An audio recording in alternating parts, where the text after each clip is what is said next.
সে সময় দুটোই খুব প্রয়োজনে এসেছিল প্রতিমা দেবীর কাছে, কারণ রথীন্দ্রনাথ ঠাকুর সেই সময় কিন্তু ওই বাড়িতে নেই।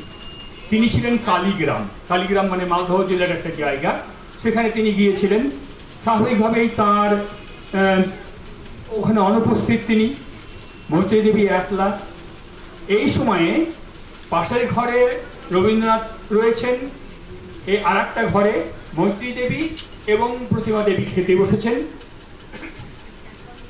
এই খাওয়ার সময় হঠাৎ একটা আওয়াজ হলো, অর্থাৎ রবীন্দ্রনাথ খাটে উঠতে গিয়ে পড়ে গিয়েছিলেন, গায়ে তার প্রচন্ড জ্বর, এবং সেই জ্বর অবস্থায় তাকে যেখানে রাখা হয়েছে, মানে যে ঘরটায় ছিলেন তিনি, সেই ঘরটায় খাটে উঠতে গিয়ে তিনি পড়ে যান।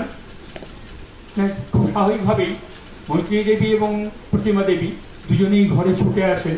ছুটে এসে ওই সব অবস্থায় দেখে, গায়ে প্রচন্ড জ্বর দেখে তিনি আতঙ্কিত হয়ে পড়েন, এবং সেই সময়ে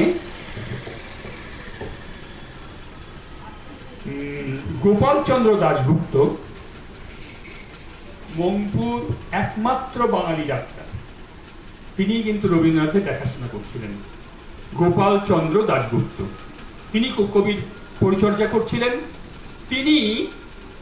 তিনিও ভয় পেয়ে গেলেন, কারণ গায়ে জ্বর, আচ্ছন্ন ভাব, কবির তখন আচ্ছন্ন ভাব। সেই অবস্থায় উনি বললেন যে আমি ঠিক ভরসা পাচ্ছি না।